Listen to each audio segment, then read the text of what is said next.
E se Deus quiser, tudo vai dar certo, porque Deus sabe de tudo. E além de mim, a minha cidade merece também. Muito obrigada. Em 10 de maio de 2020, um domingo, Kimberly foi correr no Parque Municipal do Mindo com seu tio Henry e outros amigos. Rafael, o namorado de Kimberly, juntou-se a eles, apesar das recentes diferenças do casal. Seu tio não percebeu nada de estranho. À tarde, ela foi à casa de uma amiga e enviou uma mensagem à sua mãe Neila, para lhe desejar um feliz Dia das Mães. À noite, pensando em pegar um táxi para casa, percebeu que o custo era muito alto e optou por chamar Rafael para buscá-la. Ele chegou por volta das 22 horas, e as câmeras de segurança registraram o momento em que Kimberly entrou em seu carro. Em seguida, dirigiram-se ao apartamento dele, sendo registrados pelas câmeras na entrada do prédio. Uma hora depois, Kimberly enviou uma mensagem de texto ao seu tio Henry, para informar que estava com Rafael. Como havia esquecido a chave, pediu para deixar a porta de sua casa aberta, pois Rafael a levaria de volta na mesma noite. Em certo momento, Kimberly foi ao banheiro para tomar um banho e deixou seu celular perto da cama. Rafael aproveitou, desbloqueou o aparelho e começou a revisar suas mensagens. Ao deparar-se com conversas com outros rapazes, amigos e conhecidos, os ciúmes o dominaram. Então, foi até a cozinha, pegou uma arma branca e a escondeu debaixo do travesseiro. Seja bem-vindo mais uma vez a Mistérios Resolvidos. Meu nome é Fred, e uma vez por mês lhes apresentarei um documentário num formato diferente dos habituais do canal. Neste caso, lhes apresentarei o trágico caso da jovem brasileira Kimberly Mota.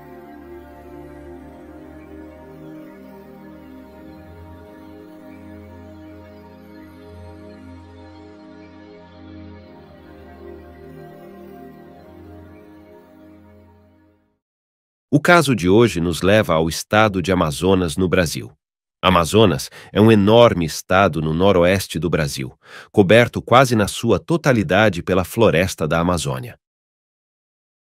A capital, Manaus, é um porto fluvial com pontos de referência que datam do ciclo da borracha de finais do século XIX, incluindo o Teatro Amazonas, uma grande casa de ópera.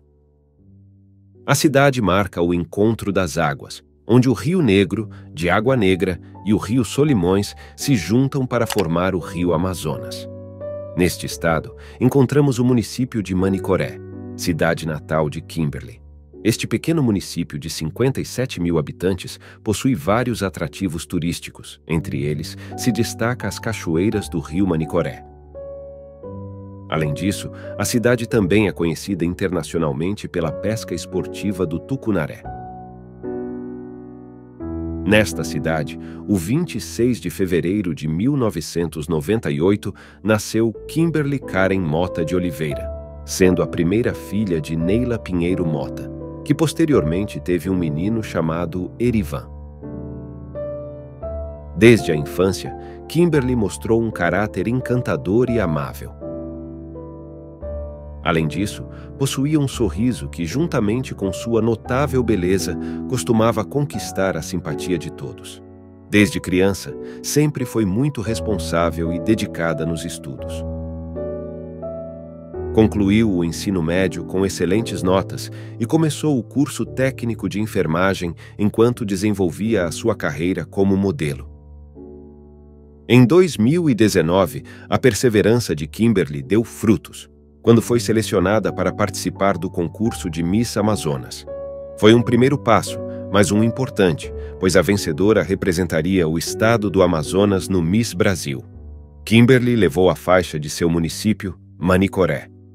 Embora não tenha vencido, conquistou um honroso 6º lugar, recebido com muita alegria e orgulho por seus familiares, vizinhos e conhecidos. Esse concurso de beleza serviu como uma catapulta. A partir desse momento, as ofertas de trabalho como modelo não demorariam em aparecer. Durante essa fase, Kimberly combinou sua paixão pela indústria da moda com seus objetivos acadêmicos. Ao concluir o curso técnico de enfermagem, compreendeu claramente que sua próxima meta era tornar-se odontóloga.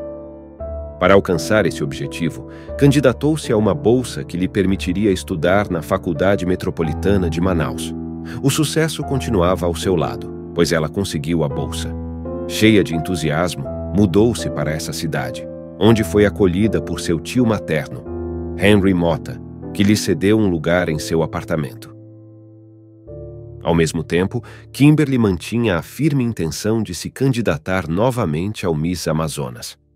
Devido à sua personalidade, é fácil perceber que não era algo que ela encarava levianamente.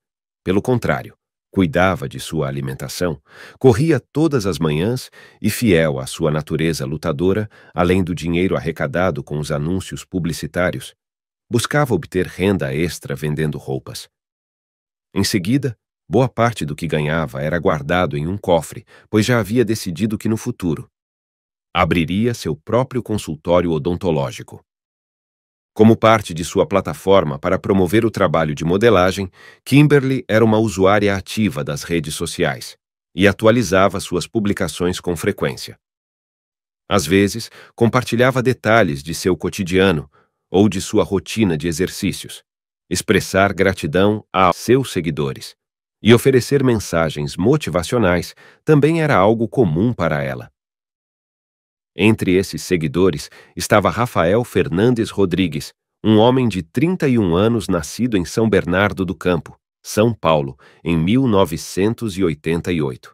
Sabe-se que Rafael era filho de Newton Rodrigues, e embora a identidade de sua mãe tenha permanecido em total reserva, o que é de conhecimento público é a posição acomodada da família.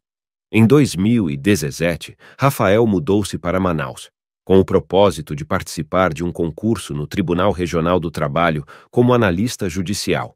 A sua chegada envolveu-se sentimentalmente com uma garota. Passou no concurso e, após 8 meses de namoro, casou-se com aquela jovem. No entanto, muito em breve, Rafael mostrou seu pior lado para sua esposa. Ele buscava controlar cada aspecto de sua vida, e os episódios de ciúmes eram constantes. Passados 2 anos, ela pediu o divórcio. Quando Rafael começou a seguir Kimberly em uma famosa rede social, era novamente um homem solteiro e, além disso, em busca de um novo relacionamento. Um dia de março de 2020, Kimberly compartilhou nessa rede social seus planos de sair com amigas e não escondeu o nome do local. Nesse momento, hipnotizado por sua beleza, ele continuava acompanhando atentamente todas as suas publicações. Por esse motivo, decidiu que era a oportunidade perfeita para conhecê-la e dirigiu-se ao local.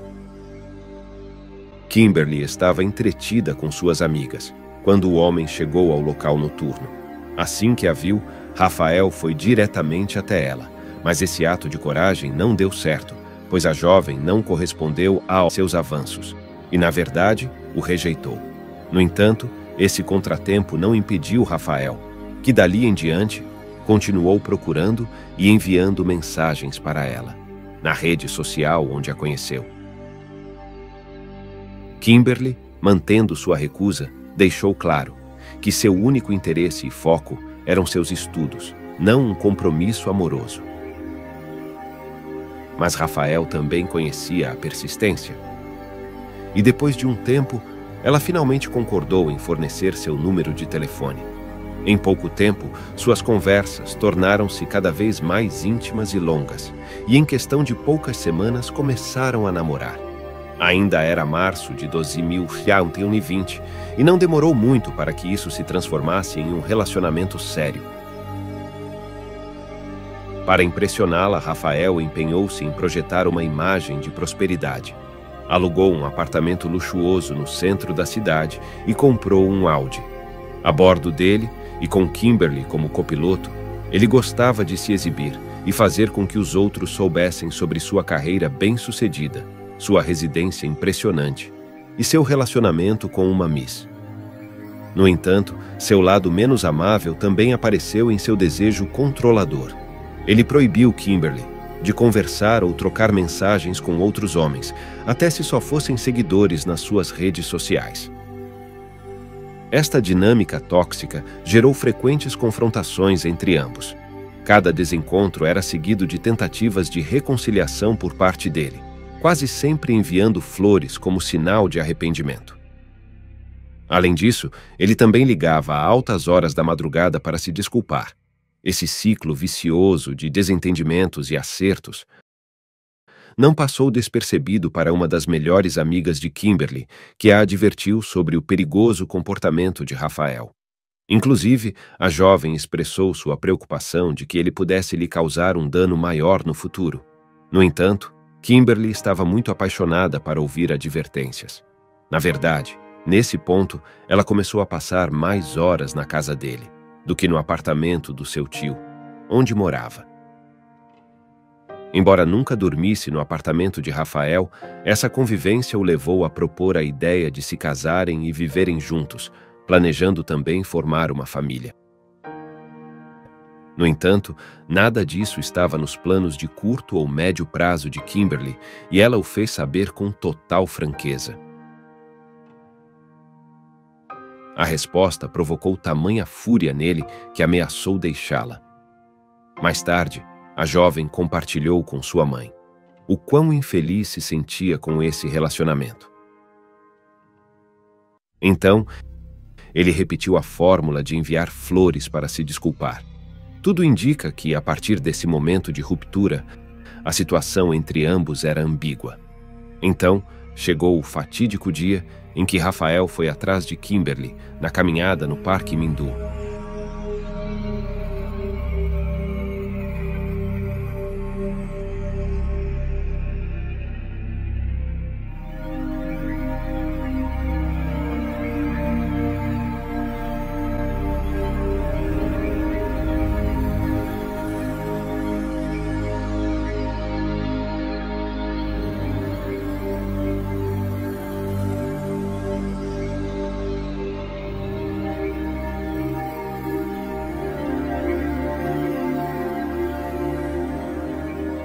Na manhã do dia seguinte, Henry percebeu a ausência de sua sobrinha e suspeitou que algo havia acontecido. Quase imediatamente, recebeu uma mensagem de uma amiga da jovem, informando que não tinham notícias dela. Assim, sua preocupação aumentou. Imediatamente, ele foi até o condomínio onde Rafael morava, para verificar se sua sobrinha estava lá, mas não obteve resposta. Ninguém atendeu aos seus chamados à porta. Ele então se dedicou a perguntar entre os vizinhos, ou quem passasse pela portaria, mais uma vez sem sucesso, pois ninguém havia visto Kimberly ou o carro de Rafael. Após a busca infrutífera, entrou em contato com a polícia e informou sobre o desaparecimento. Inicialmente, Henry temia que Kimberly e Rafael tivessem sofrido um acidente de carro ou algo semelhante.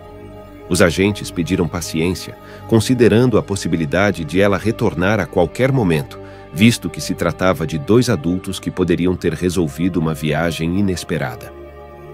Em mensagens enviadas por Leila, a mãe de Kimberly, a uma amiga, nota-se o seu desespero ao não poder se comunicar com ela ou com Rafael, sendo que eles não estão no apartamento e o carro dele não está. Diz estar com medo. Com o passar das horas e a falta de notícias do casal, as suspeitas de que algo grave havia acontecido aumentaram. E as autoridades assumiram o caso com uma abordagem diferente. Entraram em contato com Newton, o pai de Rafael, e ele deu seu consentimento para que os agentes revisassem sua propriedade.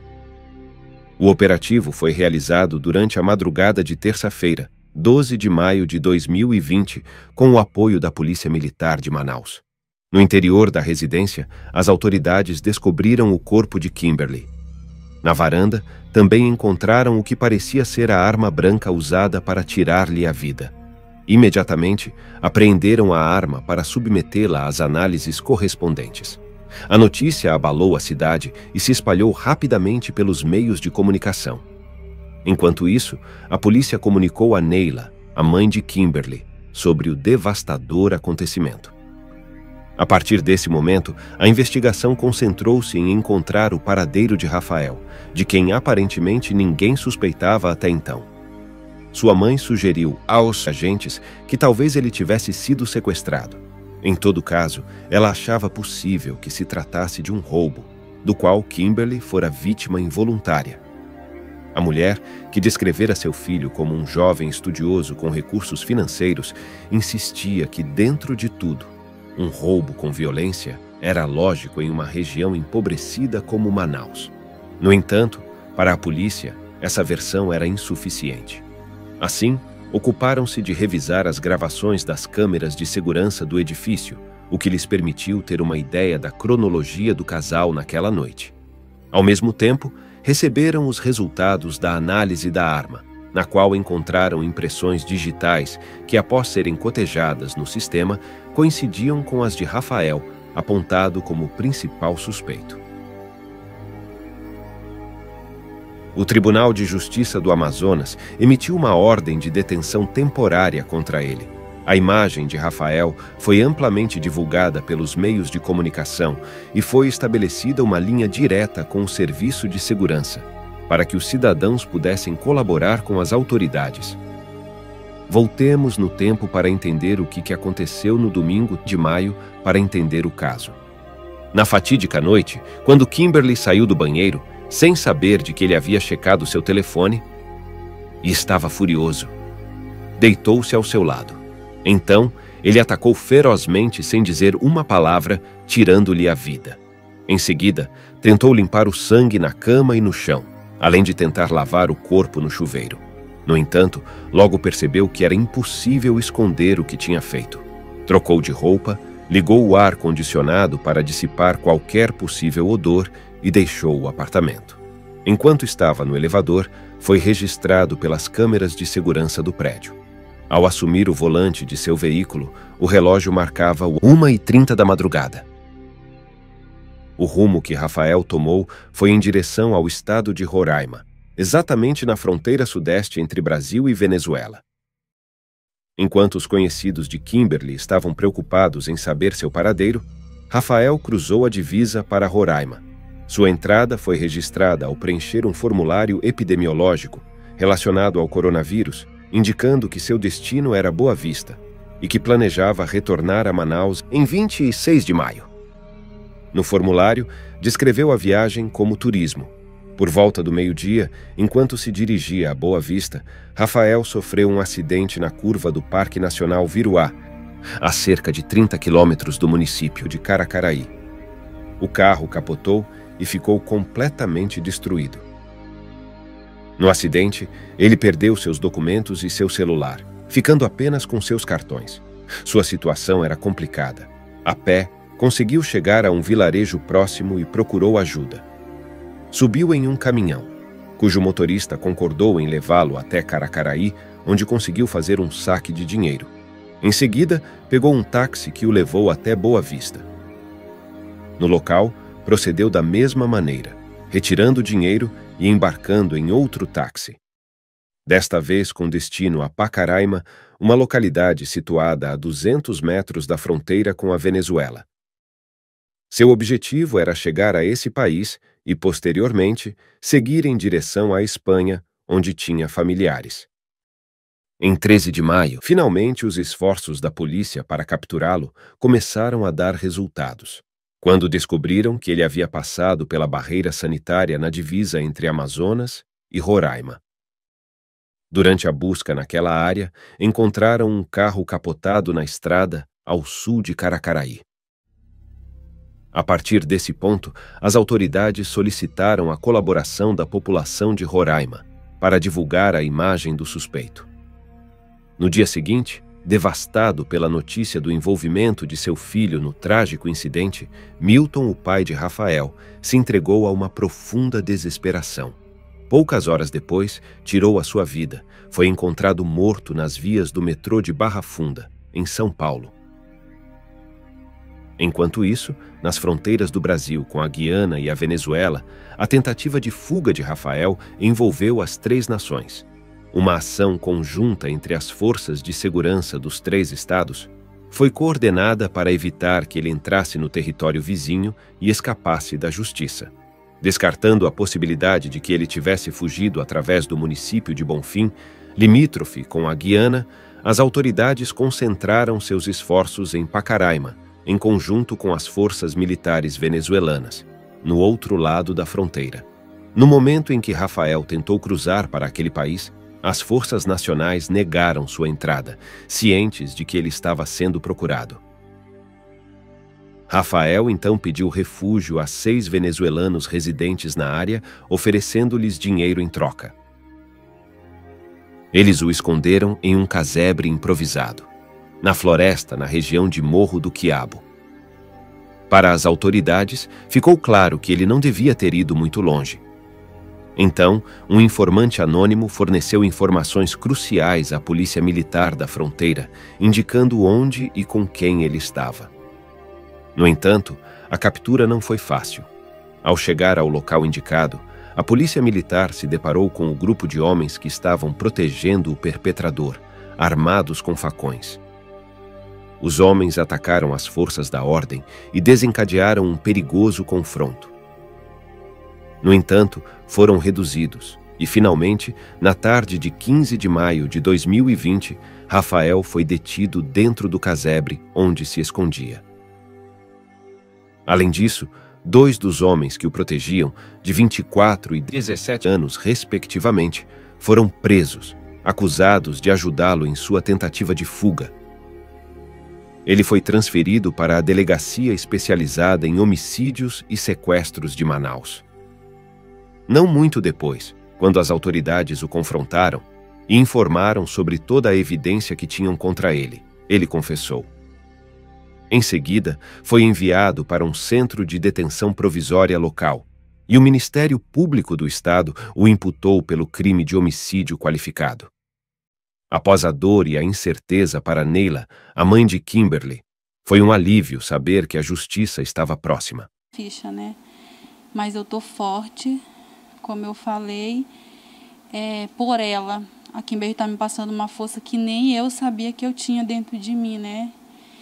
Eu tô tendo parece que eu tenho uma paz dentro de mim. Mas essa paz é de justiça que eu vou fazer aonde eu for, né? Porque eu só tinha ela de filha. Como a defesa de Rafael argumentou que os fatos ocorreram devido a uma doença mental não diagnosticada, o juiz ordenou que ele se submetesse a exames psiquiátricos. Porém, alguns meses depois, essa linha de defesa caiu por seu próprio peso. O relatório pericial indicou que Rafael estava mentalmente são e, portanto, em condições de ser julgado. A primeira audiência do caso ocorreu em 9 de dezembro de 2020, no Tribunal de Justiça do Estado do Amazonas. Ao longo desse dia, foram ouvidos os depoimentos de 8 testemunhas, tanto para a defesa quanto para a acusação. Quanto a Rafael, ele optou por exercer seu direito ao silêncio e não respondeu às perguntas formuladas pela promotora Clarisa e pelo juiz Anésio. Em 12 de abril de 2021, após analisar o processo, o juiz Anésio determinou que Rafael deveria ser julgado por um júri popular. Nesse meio tempo, Neila, a mãe de Kimberly, estava travando 2 batalhas, uma para que sua filha recebesse justiça e outra por sua vida, já que enfrentava um delicado estado de saúde devido a uma leucemia. Ela tratava de ser forte e viver até a justiça ser feita. Em 27 de outubro de 2021, iniciou-se o julgamento com um júri composto por 4 homens e 3 mulheres. O primeiro testemunho de acusação a ser ouvido foi o da mãe de Kimberly, que participou por videoconferência de uma unidade de saúde do Hospital Getúlio Vargas. Ela fez questão de seguir todo o julgamento por câmera, desde sua cama no hospital. A sessão continuou e, um a um, os testemunhos apresentados pela acusação e pela defesa foram ouvidos, assim como os relatórios periciais correspondentes. Em seguida, foi o turno de interrogar o acusado, que se recusou a responder às perguntas do Ministério Público e só respondeu ao interrogatório de seu advogado defensor. Quando questionado se a causa da morte de Kimberly foi devido a ciúmes, o homem respondeu que não, e que o motivo de suas ações foram as mentiras da vítima. Ele afirmou que ela mentiu olhando-o nos olhos sobre algo que ele já sabia, porque tinha visto notificações de mensagens em seu celular. Finalmente, em 28 de outubro de 2021, o Tribunal de Manaus considerou Rafael culpado pelo crime de homicídio qualificado e, consequentemente, o juiz Anécio o sentenciou a 14 anos de prisão. Algumas horas mais tarde, a mãe de Kimberly finalmente descansou. Neila faleceu, sabendo que sua filha tinha sido justiçada. No município de Manicoré, ainda prevalece a lembrança de Kimberly Karen Mota, que sempre será considerada a sua rainha. Deixe este caso servir como um lembrete da importância da vigilância, da empatia e da busca por justiça para aqueles cujas vidas foram roubadas. O que você acha deste caso? O motivo de Rafael seria porque Kimberly mentiu para ele?